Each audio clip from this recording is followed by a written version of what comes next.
I let him in. I got to give him the proper introduction. You get what I'm saying? For those that don't know, I got the man, Phenom. I got Erickson, the hammer, Lubin. Or if you from the town, I got Erickson, Le Mallet, Lubin with me. You feel me? It's good. You feel me? I hear you. Yeah. I hear you. What's going on with you? Nothing much, man. I'm chilling. How you doing? I'm doing well. I'm doing well, man. So, we've been waiting for you to get in here, so we're gonna get right to it, man. A lot of people know who you are, but as far as like your background and your upcoming, people not as familiar. So talk to me about like how you got into the sport of boxing and just like your upbringing. I got into the sport of boxing because my older brother, he was a boxer. Just me looking up to him and just seeing the way he fight, because he was beating everybody. He was a former professional boxer too. So I just grew up looking up to him, and then he just pretty much taught me everything, and I was just good at it. So I stuck with boxing, and I had a tremendous amateur background. For sure. Doing the same in the pros.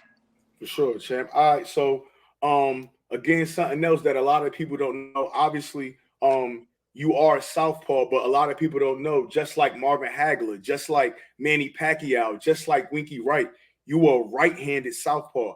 How did we get like how did that come about? I mean, I grew up looking up to a southpaw in my gym when I was younger. Yeah. We had a dude in our gym. He was going to all the national tournaments, coming back with championships. So we pretty much was looking up to him, and he just turned the whole gym southpaw. So everybody I grew up with, that's why I know how to fight southpaws, because like everybody I grew up with was southpaw. Yeah. Nah, that's dope. All right. So speaking of, amateurs and all of that, what went into your decision to like forego the Olympics and all of that and just go pro? I just felt like, the amateur system, it was changing. Everything was changing. They was taking headgears off. There was it was changing because they wanted me to go back. They made a whole new elite group. It's like a whole different like age bracket. So I had to be a certain age to make that group. And I was ready to turn pro. The money was there. People were offering, and I was ready. For sure. Now speaking of that, coming out of the amateurs into the pros, obviously you signed with Mike Tyson. How did that come about, and do you think that helped you or hurt you starting off as a professional? Nah, it definitely didn't hurt me. It actually did help me because I had a whole bunch of offers on the table with pretty much everybody, and then Mike Tyson, they had the best plan for me, and they kept me busy. First year I fought 9 times. I was real busy, so I definitely don't regret none of that. And I'm here with Al Heyman. I'm still with the same team, still with the same people, I started with basically. I just got with Al Heyman, and he's been, looking out for me with the fights, and, paydays are good too. For sure. And so, and real off topic for the people that's listening, for y'all that don't know, him saying that he fought 9 times in the first year, obviously, just like Floyd Mayweather, I want to say that 18th or 17th fight is when he fought Charlo for that strap. Going into that fight, Lubin's record was better than Floyd's record. I think you was like 273. Your opponents was like 273 and like 30 something. And I know Floyd was like 230 something, like 70. So your record going into that, your first professional fight, was better than Floyd Mayweather. Talk about just being a guy fighting that type of level of competition. Man, because I turned pro, and I told my managers, I told my whole team, like, I wanted to fight. I want to get there. Maybe I was rushing myself a little bit during the time, but I believed in my skills, as I still do. But I just told them I don't want to fight nobody with a losing record. I said, let me fight some of these guys that's gonna get me to where I need to go to get a world title, because that's all I'm focused on still to this day. Facts. It's just Now to spin off that topic real quick. Going back to the land. Obviously, you Haitian, myself as well. Growing up, especially our dads, man. Our fathers, as Haitians, our fathers take care of us. But I'm gonna speak for myself and maybe a lot of other Haitians. We don't always feel that love as a youngin from your pops. Yeah. How was your relationship growing up with your father? I mean, we had a good relationship. Me and my pops had a good relationship. He ain't really believe in it at first. You know what I mean? He ain't really believe like this is something I'm gonna do, you know, even after I graduate high school or even after, you know, he didn't think this was so longevity. He thought this is something I was doing as a junior. And then, you know, when I get older, I either go to college or I do something else and venture off into like the business world or some shit. But I was telling him like, nah, Pop, this is it.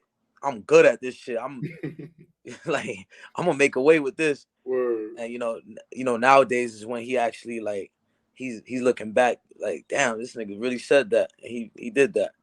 Word. Now, have you ever been to Haiti?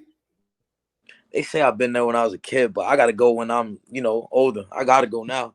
Yeah, I'm well, gonna not take a right trip. now. I'm gonna take a trip, man. Not right now. Hey, don't do it Oh right yeah, now. now I heard it's messed up right now. Yeah, don't do it right now. It'd be cool. Ain't no laws going on right now. Yeah, it's hot. It's hot right now. I watched the Showtime special with you a long time ago, and you funny enough, you was with your father, and I think you was sitting at a table, and you made a comment, man. You said that I ain't got no plan B. This is it. You get what I'm saying? Talk to me about when did you realize, or A, when did you realize that you ain't have a plan B? And then now, from that moment, have you positioned yourself with maybe investments to make sure that you straight after you leave the sport? Yeah, for sure. For sure. I, I knew I ain't had no plan B when I dropped out of high school. So that's me turning pro basically. I was Yeah, 17 years old. I dropped out of high school. It was my last year. It was my senior year, and I just, you know, I never really looked back. I was just like, I gotta focus on straight boxing. word, And like, you know, even after boxing, I feel like, you know, I'll have something to do with boxing still. Like maybe if I'm, you know, managing fighters or promoting fighters or something like that. And, you know, me right now, I'm just focusing on fighting more than once a year. for sure. You know, beating some of the top opponents and becoming champion. Yeah, You know, getting myself in them pay-per-views and stuff like that. for sure. All right, now we're gonna let the personal go. We ain't gonna get that deep. How that footage of you dropping Belanga come out? Man, honestly, I have nothing to do with that, bro. I have nothing to do with that. Everybody was coming up to me before the fight. They're like, "Yo, you put that video out?" I don't got a clout chase, man. I don't got a clout chase for no, you know, just because my fight was coming up and shit like that. I Yeah, think somebody because it was a packed ass sparring session. Like yeah, everybody was in there. There's a lot of people in there. People got their cameras out. They had cameramen and shit. So I think either one of them either came out with that or yeah. somebody is hating on Belanga, and it's definitely not me. Word, nah, facts. Now, obviously, like I'm one of them guys. I watch everything, bro. You could put two roaches in a circle. I'm gonna watch them fight, bro. That's just how I am. So, Yeah. but no, I'm joking. But one of the things that really I kind of always go back to that's real crazy to me. You was fighting Jorge Cota, and you did the drop down. You Yeah. came back up and you boomed him. Know what I Yeah. mean? Like how what was did you practice that? Like what you know what I Yeah, mean? I mean, I still do that in the gym nowadays. I still be doing that. It's just like something that, you know, I even told Showtime and everybody else interviewing me. I was like, I got that from the Dominicans, like Juan Guzman. I used to train with him. He used to do that. But I really was supposed to be closer doing that. He was supposed to be throwing a punch at me, but I was just trying to throw him off a little bit because he had an awkward style. Yeah, So I was just throwing him off. I was gonna do it twice if he was to throw a punch, but I started to line him up. When I did the drop, he ain't really do nothing after it. I wanted him to throw a punch so I could do it again or something. yeah, But as soon as I dropped down, I was like, man, he just lined up for his left hand. Bow! Hold yeah. up. Yeah, that was crazy. I ain't gonna hold you. That was a crazy one, man. So obviously we know that you was in the fight of the year last year in 2022. How you healing up, from those injuries and things of that like that?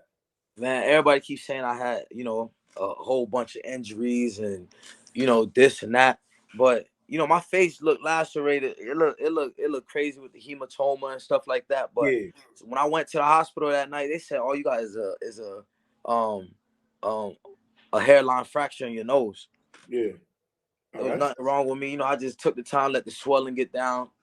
And I've been in the gym. I'm training. I feel good. I'm ready for a date. I've been ready for a date. facts. Now, I think something that a lot of people didn't know about that fight is that you separated the AC joint in your shoulder during that Yeah. fight. Now, Yeah. now, my question to you was, what round did that happen? Like, what round do you think that you realized, like, oh my, it's fucked up?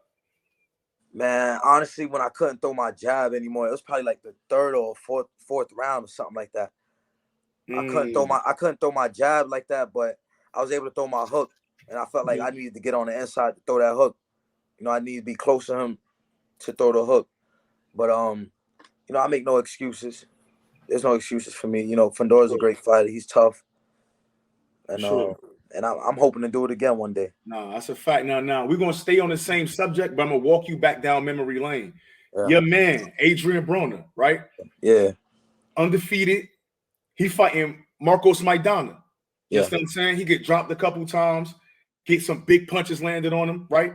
But what people don't mention is that down the stretch of that fight, he fought his ass off, right? Yeah. But after the fight, nobody talked about that. They just talked about him getting dropped. And I feel like the reason why people say he don't throw his hands no more is because he didn't get the love and respect that he supposed to have got for finishing that fight strong against Maidana.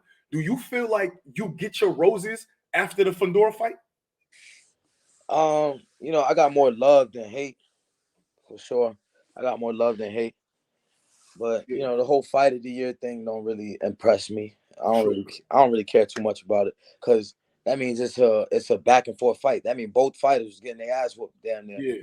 And I'm more of the art of boxing, hit and not get hit. Facts. So there's a lot of things I learned from that fight. Mm-hmm. There's a lot of things I learned from that fight, inside and outside the ring. I take it all in, and I'm gonna bounce back in a major way, and I know it. I Facts. believe myself, for all the naysayers and the doubters, we shit on them. Yeah, no, that's a fact. So all right, you have a defensive lapse in the second round of that fight. Now I mean, you come back, if I'm not mistaken, the seventh round, about 30 seconds, you drop him. Yeah. Now you go to the neutral corner. Then it seemed like it take forever for the ref to like he playing games with the mouthpiece. Oh, he man. dropped the mouthpiece. He doing this. He doing that. When you see this shit going on and you standing in the neutral corner, what's going on in your head? I looked at my trainer. You can see it in the fight. I'm like, what the fuck they got going on? Like it felt a little fishy. But after I dropped him, the referee picked up the mouthpiece. He's counting. He's like 5, 6. He picks up the mouthpiece, and it's in his hand. And then he looking at Fundora, and he's looking at his corner while he's counting the 8. He already counted the 8. He's like, "Where's the mouthpiece?" And he's talking to Fundora's corner, but his shit is in the mouthpiece is in his hand. He's like, "Where's the mouthpiece?" Looked around. Oh, all right. Let me put it in his mouth. Bought him some time or whatever, but yeah, it is what it is. I ain't, that's a fight. Fights like that right there is like, it's gonna be talked about for a long time. We both was rumbling, man. I still, there's nothing but respect on my end, man. I ain't here to talk shit. For sure. All right, so now we could slide off that a little bit. So truthfully, 2020, you beat Terrell Goucher for the WBC silver title. Now, for those that don't know, that silver title is damn near just like the interim title. And when you have that title, you should be guaranteed a shot, either the next or soon after, right? So you beat Goucher, you got the silver title. Yeah. You beat Rosario, still got the silver title. Why did you have to fight 3 eliminators to possibly still get in line? Man. When I fought Goucher, I thought I was fighting Charlo next. Yeah. I thought I was fighting for the marbles next. So they come because that was labeled a final eliminator. And then when I fought Rosario, that was also named the final eliminator. So I'm like, damn, like, all right, well, I'm gonna just beat everybody I gotta beat. Yeah. It was no biggie to me. Like I was just like, everybody they put in front of me, I'm just gonna beat them all. And then when I'm champion, I call all the shots. And when they came to me with the Fundora fight, it was the same thing. I was like, all right, I guess I gotta figure out a 6'6" kid out. Ain't no problem with me, but I'm just gonna come back in a big way. I'm gonna come back in a big way. I ain't got too much to say about that. Now I want to build off that, champ, because one thing every time I see you, and like you just said in here earlier with me, like you will fight anybody, right? Yeah. Now you in the sport of boxing, so you know what's going on. Would you see a lot of guys that get strategically moved, don't gotta fight such tough competition, but they still end up with the strap? Now, do you still think like that's the, I guess, best mindset to say I'm gonna fight anybody when you got other guys in around, not your division, but in and around your division that's just getting slid in the spots, and you know what I mean? Yeah. Nah, I feel you. I feel you on that. I do feel you on that. I mean, I just want to show that I'm the best, so that's why I just came with that tough mindset to where it's like I'll fight anybody. Yeah. But motherfuckers do gotta play chess moves sometimes too. Word. Hopefully we can see some chess soon, because you need that strap, champ. I ain't gonna hold you. I definitely want to see you with that strap. Now, obviously, it's been a minute since you've been in. 2020, you fought once. 2021, you fought once. 22, you fought. My fault. I'll cut out. My fault. Good. 22, you fought once. Bird's been chirping. It's the boxing, the streets talk. I keep hearing your name, and I keep hearing Brian Castano attached to your name, man. Is that true? Could that be possibly next? And if so, what you think about that fight? I mean, it could be possibly next, but it's nothing that anyone presented to me. I just see it online myself. That's a fight I'm interested in too. I'm definitely interested in that fight. What can I say? Like I said, man, I'll fight anybody. Just gotta make sense. No, facts. No, I'm with you. I think that's gonna be one of the ones. I definitely think so. All right, Champ, we're gonna move off the box talk, and we're gonna get into a little segment I like to call the ring walk, man. Tell me 3 things that you can't live without. Definitely my cell phone. Can't live without my cell phone.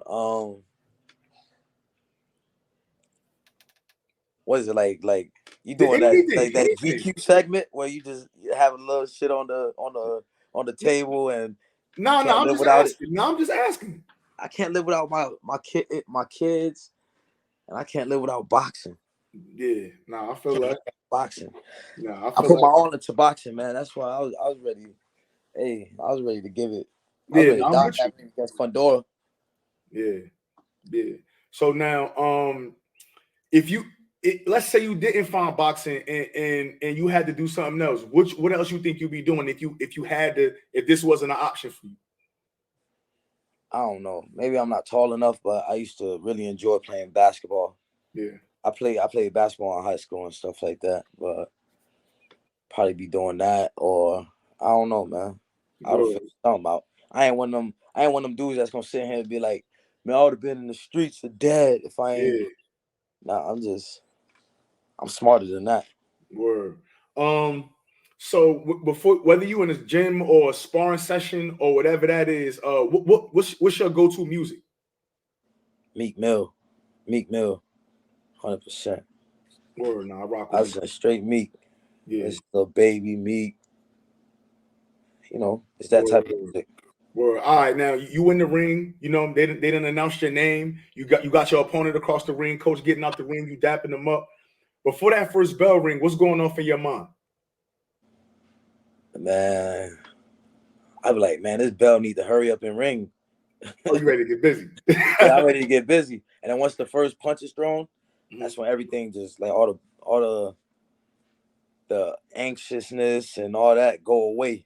everything just go away. The butterflies go away. It's time to fight. Word, word. Now somebody said in the comments, somebody said you might need to get Meek in the gym with you. He needed. You said what? Somebody said you might need to get Meek in the gym with you. He needed. Oh yeah, for real. Gary Russell was on his ass. Word. Yeah. You put it on, champ. You a drippy guy. You know what I mean? What's your top 3 designers, man? Chrome Hearts. I like Gallery Department. Okay. And I like Marnie. All right, bet. Now I can rock with them. If you had to pick 2 to 3 other fighters that either dress as good as you or better than you, who would you say they'd be? Tank put that shit on, and Devin Haney put that shit on. Yeah, for sure. All right, fight is over, right? And it's time to go get some food. What's your go-to meal? Man, I either go for like some wings or some ice cream or a burger or pizza. Mm-hmm. I go crazy. Word. All right, now I'm not sure if you are or not, but this is something I definitely like to ask everybody. For a woman to either be with you or marry you, what's the top 3 qualities that you looking for in a woman? I'm looking for an understanding woman. I'm looking for, somewhat submissive woman. I don't want my girl just, being a pushover. For sure. And I like a independent woman who really, don't really need me. Word. No. That makes sense. Now, do you got any talents that the world don't know about besides boxing? Man, I could do everything. I could do everything. I just feel like I'm just competitive like that. I probably, I can't really sing and shit like that, or I ain't got no other special talents, but I'm just competitive like that. I like to say I do. Word. All right. Now that's dope. And I could really hoop though. If you want to put word? some shoes on, you want to grab a ball, man, I'll sauce you up. Word. Now, one more thing, champ. Too, it was other rumors too. We heard about a Harrison fight that was possibly on the table for you. Did I ever? I mean, did I ever bring that to you, or it ain't never been presented to me. Okay. Ain't never been presented to me. I've been asking for the Tony Harrison fight for a while now. Yeah, I remember that before. He was trying to brush you off when you was talking about that before. I remember that. Yeah. Word. I see the WBC had mandated for him and Fundora to fight. Yeah. But we're gonna see if that even happens. Yeah. I seen Fundora's promoter saying some whole other shit. Yeah. I was there. I was in that interview when he said that too. So yeah. So now my last question for you, man, is what do you want the world to know about Erickson Lubin? I want the world to know I'm gonna be world champion real soon. I'm gonna be world champion soon. Sometimes we got obstacles in life. I feel like, with my 2 losses, I only learned from them, and it only made me better, especially as a fighter, inside and outside the ring. So I look forward to some big things, and the ones that doubt me, sometimes, when they love you, one minute they love you, next minute they don't love you. I know how it goes with, having fans and just being out here in the limelight and being who I am. But I know those they gonna bite their words, man, for sure. Nah, for sure. And I think since you've been around so long, champ, I think people don't even realize, bro, you only 20. That. Huh? They don't respect that, because like, some of these guys that were in the top 10, top 154 pounders, they're not even here no more. I'm still here. Yeah. I'm still here. I'm still a top 154 pounder. A lot of these dudes have faded away already. Right. And you only what, 26, 27? I'm 27 years old. Bro, it's still a lot of time, man. People, I don't think people realize that. I think some people look at you and they think since you've been around so long, they might think you 30, 32, some shit like that. But you definitely got a lot of time left, yo. So definitely, man. Well, I appreciate you for joining the A-Side, champ, man. Look, thanks for the interview. Anytime I'll have you back. Anytime, all you gotta do is we locked in on Twitter anyway, so I'll have you back anytime, champ. All right, salute, bro. We'll do it again. We'll do. Appreciate it. Yeah. All right, everybody. That was the Erickson Lubin interview. I think that went real well, man. I think that went real well. He answered the questions, man. He showed some personality, man. You know, talk that talk, man. And he hungry, man. I could just hear in his voice